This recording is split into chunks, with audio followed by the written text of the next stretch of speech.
the TIMFD podcast. Today is my favorite day is about appreciating every day as it comes, no matter what life throws at us. We hope that this podcast speaks to you. And if it does, please like, share, and comment. Now let's find out why today is our favorite day this week. Hey guys, Dave here, and I have someone special today, and that is Katia Miller. Katia is going to be part of our She Ascends conference, and it's an all-women's conference, and it's going to be an awesome time. She's one of our speakers, actually. And what I'm trying to do with this is sit down with each of the speakers, get kind of what you're about, what you're talking about. So maybe you would be interested in going to her breakout session. So that's the idea here. So Katia, what is going to be your breakout session? So that's the first thing. Let's go with that. So I had the topic of run. Okay. And my goal for that section is to kind of equip the ladies that decide to take that section on running and moving forward in whatever goals, aspirations, projects that they may have in life. But running at a pace that is according to God's word and at a rhythm that is set in his word, but also in a rhythm that is made for them. Because what I've learned is that women, or people in general maybe, I just work with women, that's why I say women. It's everybody. Everybody, yeah.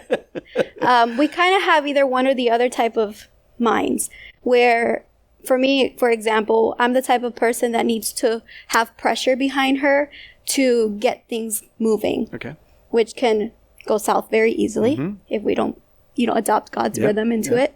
And then the other person, maybe somebody like you. Yeah, I like having everything planned. Everything planned. And I know this is you because you schedule every podcast weeks in advance, and everything is, the agendas are always made. Well, our Alex is perfect because he likes that too. So it's kind of good for us to be and it's helpful. It works, for running a church. But if you're trying to operate, if I would try to operate like you, it'd be hard. It'd be almost impossible. So I want you to explain that, because Katia is not just someone speaking at our conference. She is a businesswoman. So let's kind of talk about that. What business is? I always call them businesses. I know you say that's the same business. I'm going, no, you guys are doing a lot of stuff. So talk about what you do. So you've been doing. Yeah, I've been in the network marketing field for 13 years now. I entered at the age of 23. You quit college, though. I quit college to do it because I realized when I saw the opportunity, it just lit this inspiration and almost like vision inside that I've never felt in my life. Wow. Everything I ever did was because I had to, because somebody told me, or it's because what everybody else did. And I never, up until that age, did something that I truly felt called to do. Okay. And so you were 23. I was 23. Yeah, I was getting my bachelor's in molecular biology to go to school to become a doctor. Okay, that would make sense. Yeah. When you talk to her, you'll get an idea for that. And you actually you do work with stuff like that too. Yeah. You actually do. Yeah. But so you started at 23, and you have that marketing business, and you also have a company right over here that you do, which is tied to it, but it's called Bold House. So Bold House is a piece of it. Bold House is a branch off of what I do, with the Herbalife company that I'm a part of. And that whole industry, the way that we move the products is through people, right? We don't distribute in stores, we distribute through people. Right. So every person can actually eventually have a business for themselves. Right, so you have these relationships. Yeah. Now, You in your first few years of doing this, I would imagine you were running, the way you just said you were running 100 miles an hour. Yeah. Tell me a little bit about that. Yeah, so things move very fast. It wasn't just because my mindset was that way. I honestly didn't know that my mind worked that way until I got into business. But things kind of developed super quickly for us naturally. Okay. I feel like God was steering us this whole direction. And I didn't ask any questions. I just put my head down and squeezed the opportunity as fast and as much as I could, because I had never experienced something like this. And you were doing really well. We were doing incredible, yeah. You're running 100 miles an hour. You didn't really take breaks. No. And it didn't feel tiring at the moment because everything was working. Because you didn't have kids. And I didn't have kids. Yes, that's true. I didn't have, this was everything for us. Yes. And I'll maybe share that on another day, but Sure. it was everything. Yeah. It was the center of everything. And so 4 years pass, we make it to the top of the company, basically the pinnacle of like what every person that enters dreams of achieving. Sure. It was done in 4 years, and it takes an average of 13 years to do. Wow. And so we kept going. I ended up having Avery 2 years after that, or a year after that, actually. And I kept running at the same pace with a child now. I was traveling every month out of the state, out of the country, leaving my daughter with my mom. And life was just, it felt like I was in a dream bubble of somebody else's life. Sure. I never even stopped to be grateful for all the things that had happened. I was just going. And so eventually things start to feel off. I start to feel drained. And I kind of like start just operating like a robot. Okay. I know what to do. I know what to say. I know how to post. I know how to show up. I know how to train. And it just kind of came out robotic. There was no new vision, no new, message of what we're going to build next. It was just like, continue doing what you're doing. You basically fried yourself as you were going through. Exactly. Because I didn't have a bigger purpose for this other than just myself, But then didn't COVID hit around? Yeah. So after those, my daughter ended up, she's 4 years old now. I have my son, and he's born in 2020. Okay. And so at that point, we had doubled the business. So we did what we did once, double, and everything seemed perfect, right? We moved into this mansion on a golf course, and when me and my husband decided to get baptized, we started attending church online. Then we decided to get baptized when everything's opened again in 2021. And I opened my Bible for the first time around that time after I get baptized. And a can of worms kind of just opens for me. Okay. I start revisiting past things that happened to me. It's amazing when God gets in your heart and you start looking at it and you're going, I got to look at myself now. Yeah. Yeah, He meets you where you're at. Absolutely. Yeah, and he knew what was going to happen, that, I was going to be so empty that where was I going to turn to, And so here he is meeting me like at my lowest. I felt dissociated, which... Explain that real quick. Yeah, dissociation is where you emotionally just block everything, the good emotions and the bad.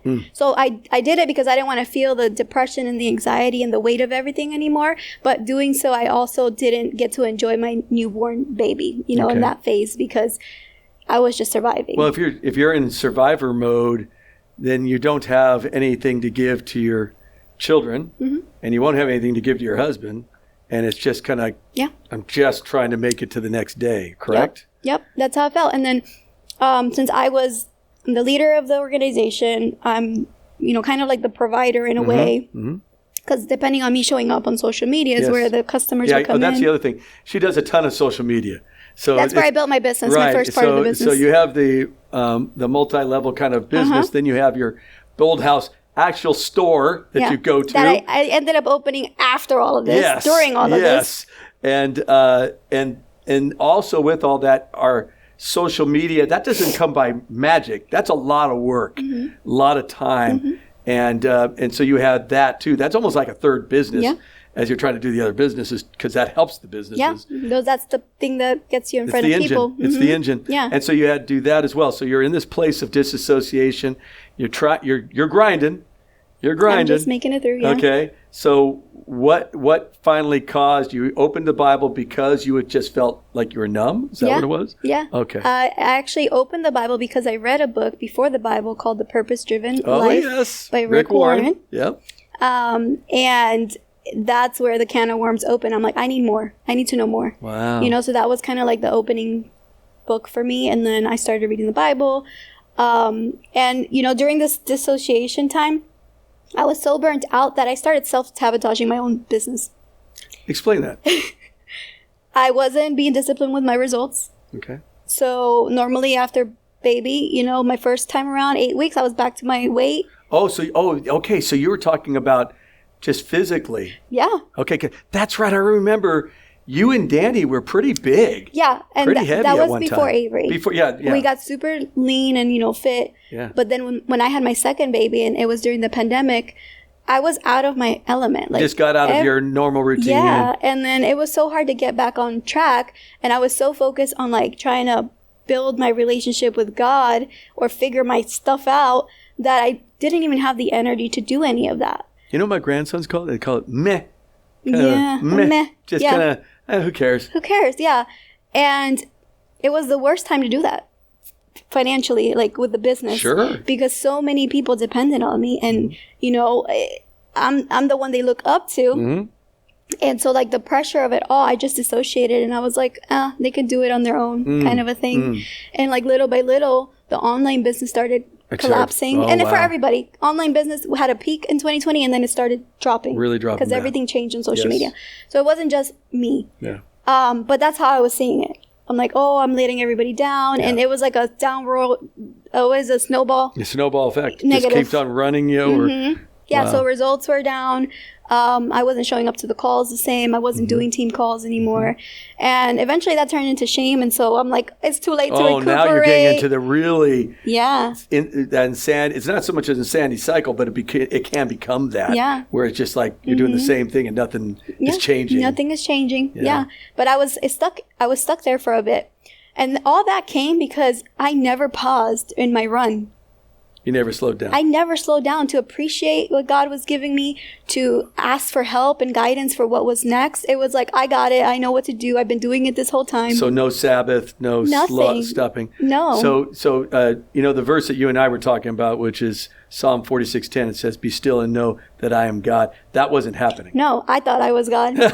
There we go. Yeah, I thought the I little was G God. Yeah, I thought I was the reason for the abundance and you know, I would never say that, but I was acting that way. I get it. Yeah, we all can get caught up in that. Our little G God can get real big in our mind, but still really small. But yeah, we can go that direction. So you were experiencing this kind of cycle that was not good.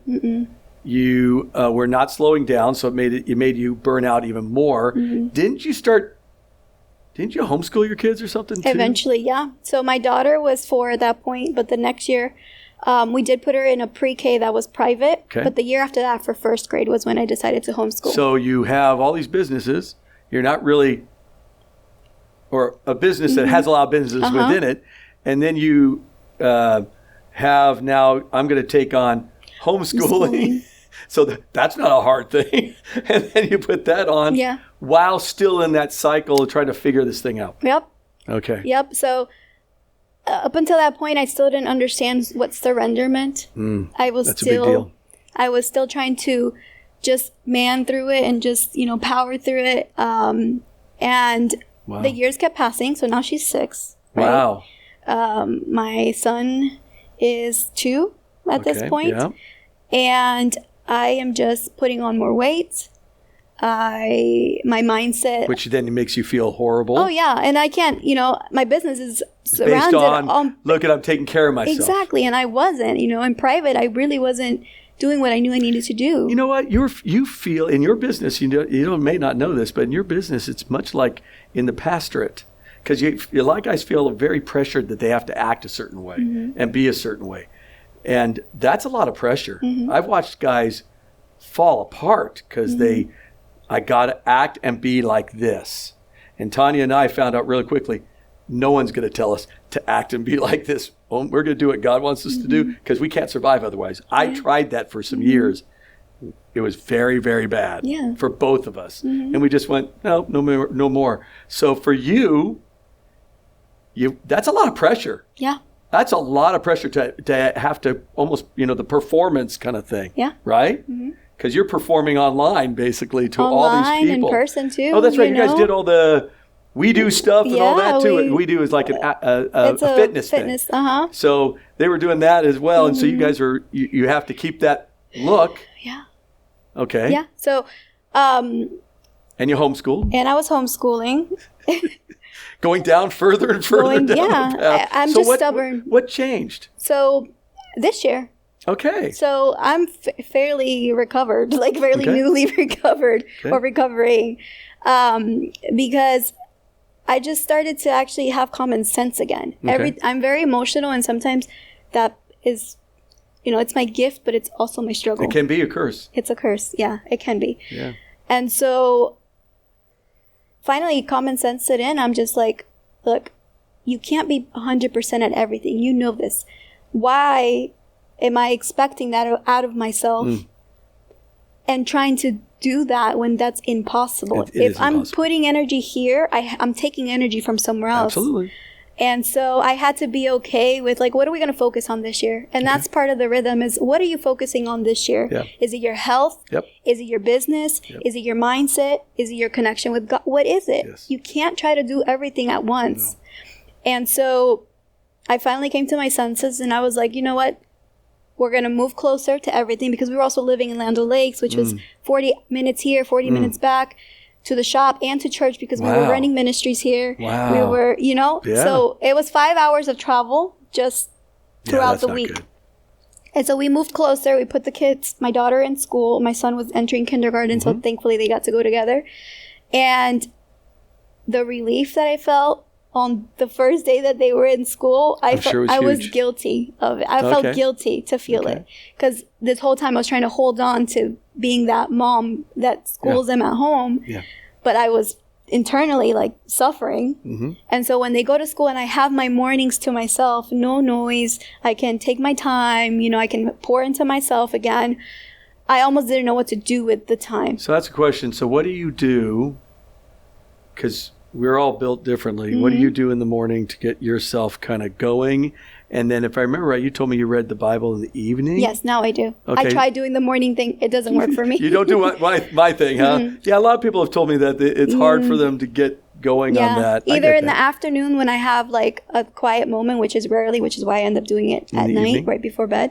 But the mornings for me, I have to basically turn on my brain, because I'm not the person that wakes up and wants to go and work. Like you don't get up and say, today's my favorite day, which is mine. I could drive some people crazy with that. Oh my gosh, no. Yeah, I have to pray, God, please give me the want to move today and to do stuff today. Yeah. And he does, and I get up every day.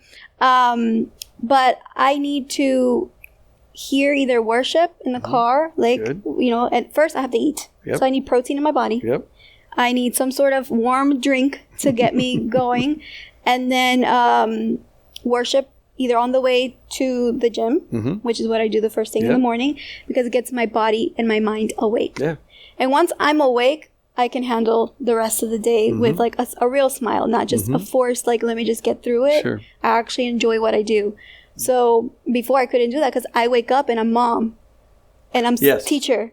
Yes. And then that's all day. And on the little areas that I have left, I have to do business. Yep. So at no point am I connecting with God. At no point am I waking my mind up. Yeah. And doing that for so long, it'll fry you. It'll fry you, yeah. So as far as for you coach a lot of people through the business that you're in. I know that you've done that for years. And so these different personalities. So you have that first personality that's like you, where you have to have a kind of almost like you need the pressure to get something done. Is that kind of the idea? And then like myself, people who like to have things organized. I'm a list guy, have all that kind of stuff. I like getting things done in advance, so I don't feel that pressure. Matter of fact, that would not work for me. Yeah. So when it comes to the rhythm of a day, week, month, explain what you would suggest to people on both sides. So what would you do? So my side's easier because I just speak from experience. But for me, I need to learn to say, I need to be able to say no to things. Yeah. Because, for example, some days if I had a baby shower this past Sunday that I needed to be at, because this family means a lot to me and that's my way of, reconnecting with them. But I knew I couldn't be at church at the same day. Yeah. So I had to say no to church to be there for them, right? And before I would have just done both, but I would have been fried. Yeah. So I had to learn how to say no to things and be okay with it and not want to people please. Don't say no to church too much. No. Yeah, of course. But on days like that, that I have to make a hard decision, it's okay, And as far as planning out my weeks, I know that I need, maybe this is not going to sound like great, but I need a reward system. Okay. So like for me, a reward could be a drive alone in the car. That's a good thing. Going out by myself for lunch, taking myself out for lunch. A reward can be something to look forward to on the weekend. So I need to get all this done. And then Friday night is date night. We get to dress up and go have fun. Got to do the date night. Yep.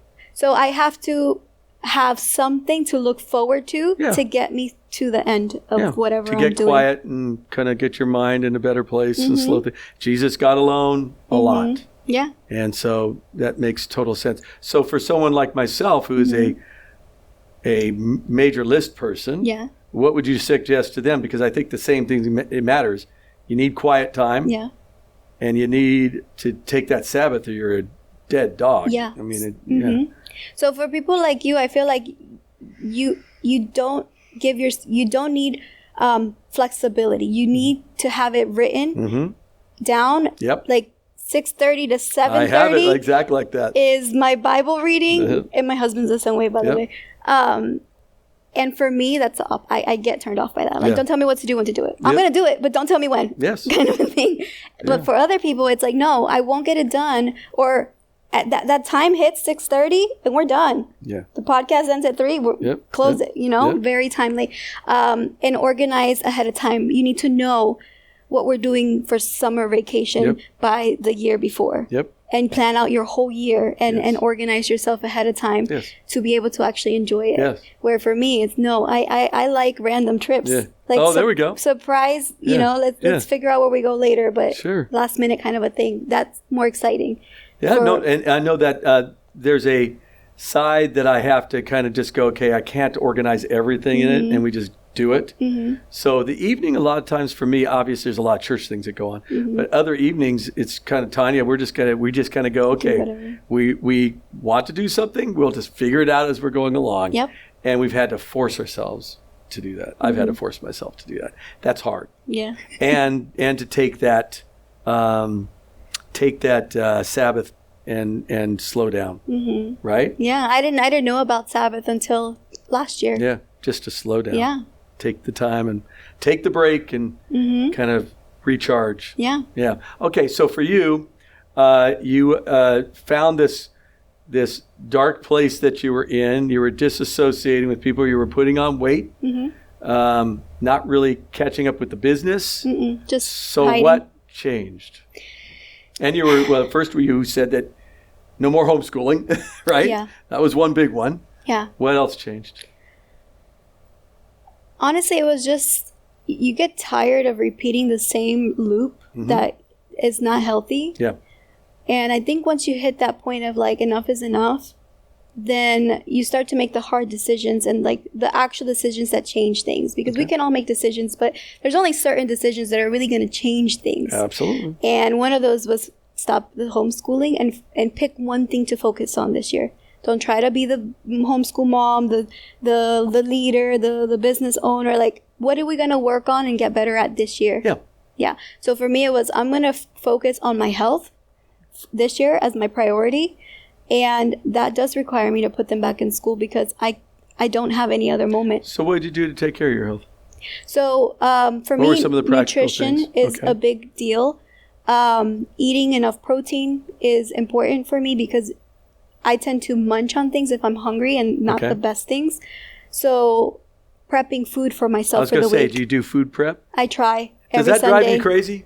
It does. Yeah. See, for me, that would make sense. That's why I break it up. So I technically don't prep for the whole week. I prep 2 times a week or up to 3 times a week. So just enough for 3 days. Wow. Because I can't eat the same thing over and over. I won't want to. That's funny. Tanya and I can easily do that. Yeah. No. My husband, he can eat the same meal every day. And I'm just like, I look at it and I get bored of it. And I'm like, let me change it up. So I Nothing make wrong with something changing it. And my wife, I just go to her and say, hey, what do you want? And then she tells me and I'll make it. And it could be the same thing because Tanya likes certain foods and stuff. Yeah, I'm fine with that. I don't care. But I like to have it prepped, ready to go. Does that make sense? Yeah.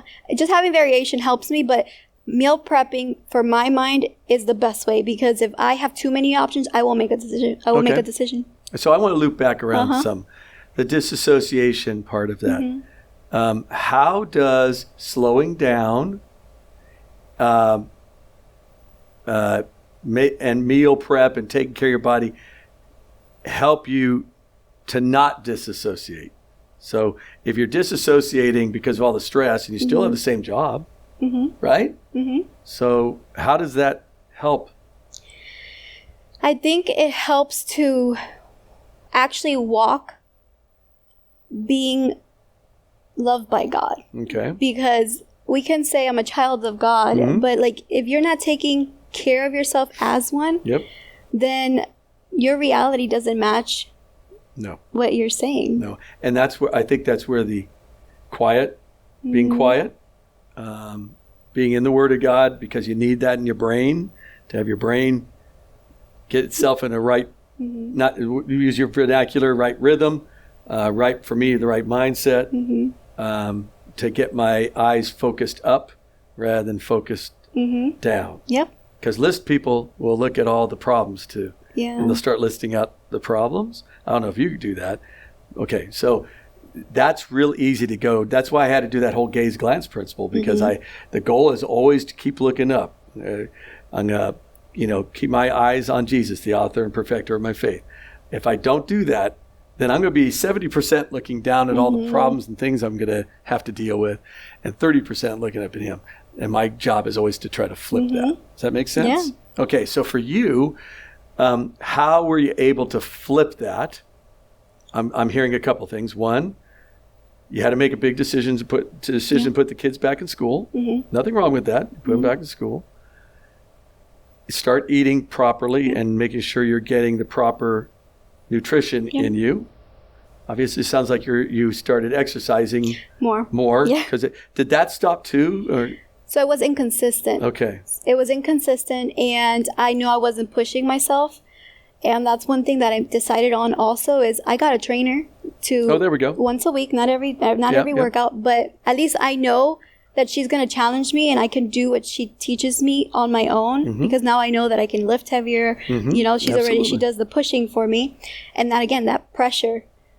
Yeah, you need that pressure. I need that pressure. I need somebody to tell me, no, you can do more. Yeah, I was always a self-coached guy. So when I was even in college, the coaches would say, Towner, this is what we're doing. This is the schedule we're doing. I got it. No problem. And I just get people going, and I would just do it with them. It was no big deal. That's just how I'm built. Yeah. To have somebody looking over me, I don't care if they're yelling at me or not. They're not going to push me harder than I'm going to push myself. Yeah. Mine is, I need a coach to go slow things down. Yeah. And that's a problem too, right? Yeah. So the disassociation for you is I needed to get that change with the kids.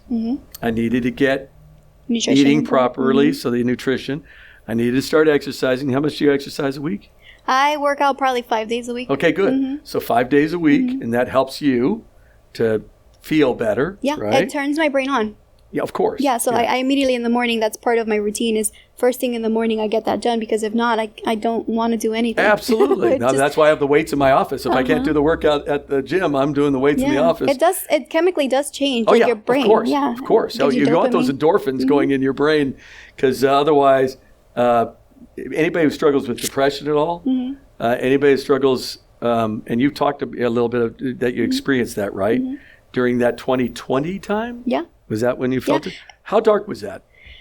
It was lonely. Okay. I've never had like dark thoughts of harming myself, but I felt very alone even though I wasn't. Even my parents were living with me. Oh, wow. My husband was obviously home. Kids. The kids. Like I was not alone, but I feel like I couldn't tell people like how empty and lonely I was because I'm the one that kind of held it together for everybody. You're supposed to be the person I'm the that's strong supposed one. Yeah. Which I've learned, I'm not, and I do need help, and it's okay to ask. And yes, God has my back, but He put people in my life absolutely to help me. Yes. And that was a little bit of pride, like not being able to ask for help. And that was something that God showed me during my walk. He shows me little bits of the things that are not of Him in me. Yeah. And I have to kind of go through the hard things to open up my eyes. Like, okay, like I do have pride, I don't want to ask for help, and I don't want to. And we know that pride comes before the fall, as the scripture says, which is never good. You got to experience that. I've experienced that myself. That's a dangerous place to be. So in your story, you were, and there's going to be probably a lot of ladies that will get grasp onto this. Success, doing great. Why am I still moving up? I'm now feeling kind of empty, alone, empty. As I'm doing this, I should be happy, and it's not happening. And then it's like that disassociation hits, and it's like, who cares? Sabotage. Now. Yeah, who cares? Yeah, this self-sabotage. How you were talking a little bit about that. How damaging that was it to you? And did your family notice it? I would say they did. Have they mentioned it? Okay. No. But I do carry a lot of like if mom is not right, everybody feels it. You know? Absolutely. And so I'm sure they did. We haven't really discussed that. But yeah, like the success financially was there. Like things were moving, things were happening, but I never built my foundation on Christ. So everything that I had built to that point was worldly. Like my vision was worldly. Yes. And I think that's why I felt empty, is because God has a different vision for me. Yes, He does. With the business that I'm in. And I wasn't going to see it until He made me feel the emptiness that the world can give me. Yeah. And I always tell people who have businesses, be the minister of the business. Be the person who's going to be discipling your workers, the people. We've had a couple of CEOs in here doing this, and that's one of the things that we have talked about for years, and now they're doing that within their businesses. A lot of people, but they're doing that and having that as a normal thing. I said, hey, they're looking at you as that, so you might as well bring Jesus in the center of it all and do what you can, right? Yeah. And to me, that's a big deal. For you guys, I know that's what you're trying to do. We're pivoting to that. Right now at your Bold House, you have Operation Christmas Child going there, which is really kind of cool. That's a Samaritan's Purse thing. If you don't know what it is, it's these boxes. You can't see them, but there's these little boxes that people fill up, and it goes around the world to kids that don't have anything, and the gospel is presented to them. And it's gigantic. Lots of kids have come to Christ. Families have been changed, the whole bit. And they made a decision with their business to get involved with that. Yeah. So that was awesome. Just like West Chase Chiropractic and a number of businesses in the area. So that's a pivot, like you said. What are things that you're doing now to protect yourself from going into that disassociation? And do you see that happening with you? Do you know kind of, okay, I'm going into this place again, I don't need to go. Do you know what that even feels like or looks like? Yeah. Okay. What are the warning signs? Because some of the ladies may want to know. Not accepting invitations to places. Okay. Not showing up online anymore. Okay. Slowly not going on those walks, working out. Like those are all signs that I am plugging back out. What about like with your kids and your husband? How's that? How do you see that happen with you too? Do you see the disassociation there? Yeah. Like, I won't want to go on any date nights. I won't. That would make sense. Yeah, or I won't ask for it anymore. I'd just be like, whatever, it doesn't matter. I'm yay or nay. Meh. Yeah. And recently, like, I've been more like, hey, we should go to Starkey, or we should, and that shows me that I'm myself again. Okay. Because I do like going out and being with people and building relationships. It's unnatural for me to not do that. Yeah. But I was in that way for a really long time. But you see that. You kind of see the trigger when it's coming. Yeah. Before I couldn't see it that I was in that because I had been in it for so long. Yeah. It was my normal. In the 2020 when everything shut down, we couldn't be with anybody really. Correct. So it was, this is the new normal. And a lot of people were affected like that. Matter of fact, a lot of marriages were affected by that. I had to deal with a bunch of people after those 2 years in COVID. My gosh, how many families were just caught into this kind of place they didn't know where to go. They were stuck. And the stuckness was not a good thing for the marriage, for the kids, anybody. So you see those. I like the trigger of, I really don't want to go on a date. Yeah, when I feel and when I do that, I better deal with that quickly. All right? I mean, that should be like okay, whoa, what am I doing? Or if I'm not working out, right? Yeah. When you were in your kind of that place, how many times a week were you working out when you were in that kind of dark, that disassociated place? Maybe once or twice. Okay, so you know that trigger. Yeah. You see that you're prepped for food and stuff. Yeah. In that disassociated place. I wouldn't eat. Okay. I would basically starve and have one big meal or munch at night. which is the worst time to eat. Exactly. And the thing is, like, I know this. I'm in this field. Yes, you're in the business. I know that the body, doesn't react positive to that, but I just didn't care. Like, I just was... So what would you say to some ladies, especially if they come to the thing? I know they'll learn more, but what would you tell them as far as what they would see? What is because the question is going to be, you're running this race. You're running this race with Jesus, basically. And you want to run it right, and you want to do it in the right rhythm. I think it's 1 Corinthians 9 that talks about that whole kind of running this race. I think it's 2 Timothy also 4 that talks about that. But basically running this race, and when we're running it, there's certain things that you're not the only person that disassociates, or you're not the only person. There'll be other people that get depressed. They kind of just not just isolate completely from everybody, right? So for you can actually tell everybody the triggers that are there for you. I think another one I've heard with people is they just don't want to read the Bible. They're done with that. They're just going to go. I struggle with that for a bit. And you got to watch out for that.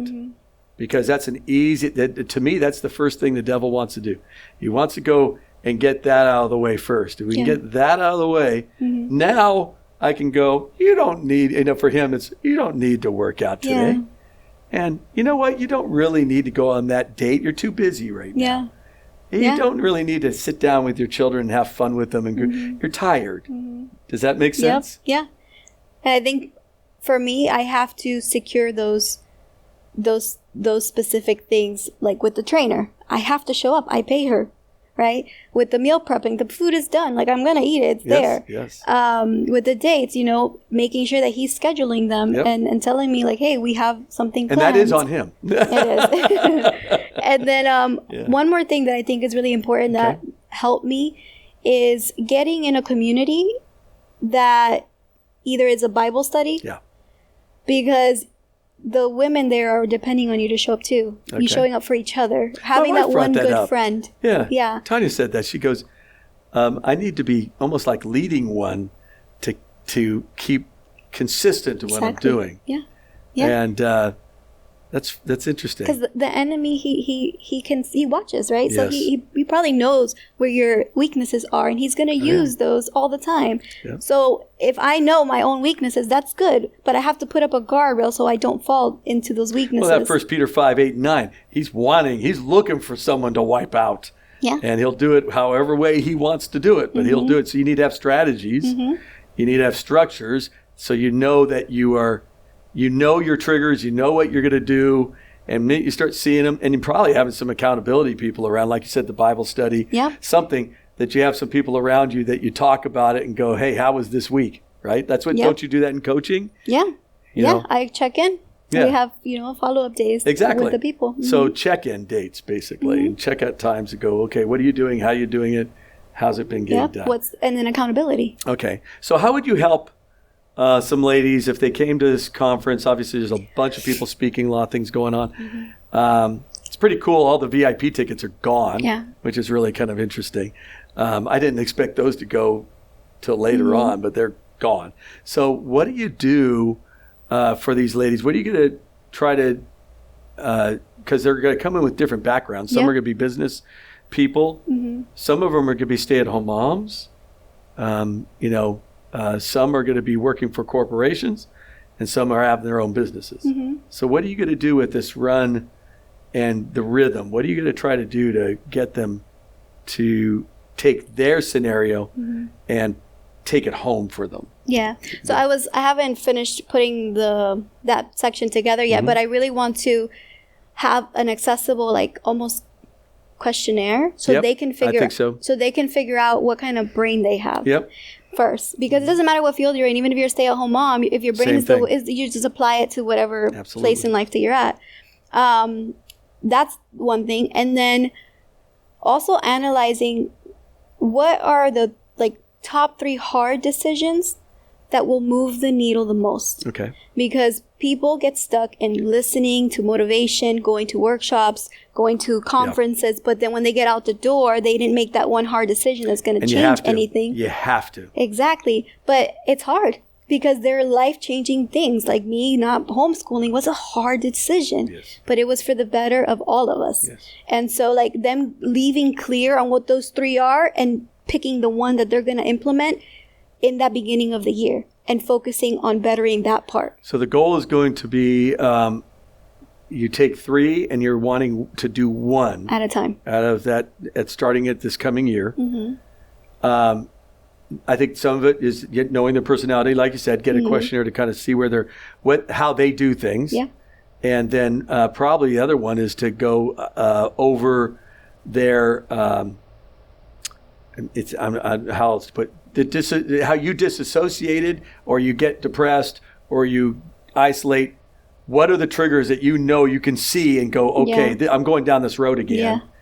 And then probably I would imagine they need some sort of accountability. Yeah. Somebody that they can trust and talk with and have that coach or whatever. Yeah. Would you agree with that? Yeah, for sure. I mean, my It's called personal trainer. discipleship. My personal trainer. If you're going to start a business, reach out to the person that's going to mentor you now. Like, don't wait. And you can have mentors in different areas. Yeah. So you have a mentor in business. You can have a mentor physically. You could have a mentor spiritually. You can have a mentor financially. By the way, I have all those. Yep. So that makes sense to have. And for me, I also, not on the spiritual side, but I know that my tendency to go down and do something stupid is always there.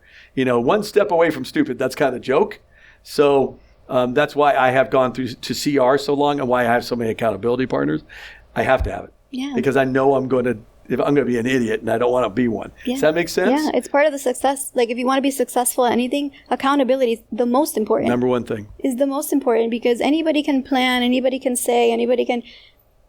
But who's going to hold you accountable? Yeah. Because our weaknesses are our weaknesses. Correct. And there needs to be some accountability. Yeah, for sure. so having something that's somebody and some people in different areas of your life that says, hey, I'm going to keep you accountable here. And by the way, you probably will have to be that kind of person for someone else. Somebody else. So it can't be everybody's just given to you.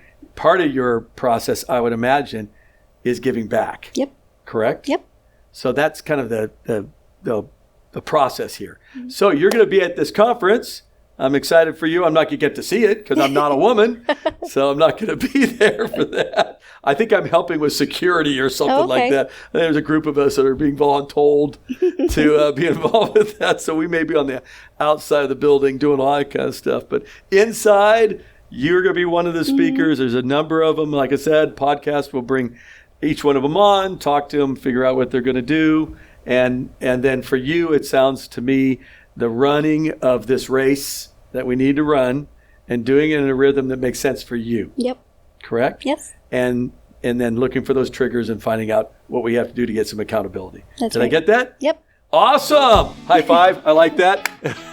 Thank you, Katia, for being here. You're welcome. Guys, my hope is that every day that what you heard from her, that we can have some accountability and have people around us that will help us lift up. And we do that all in the name of Jesus. If we can do that, we're going to be in a good place. Get that accountability. Let's start exercising. Let's start eating right. Let's kind of get our schedules and things in place and know through our rhythm. And make sure you're in the Word of God, praying, meditating, memorizing Scripture, getting that down, guys. And then have those accountability partners. God bless you. Make every day your favorite day. Take it easy, guys. Thank you for listening to TIMFD, Today is My Favorite Day.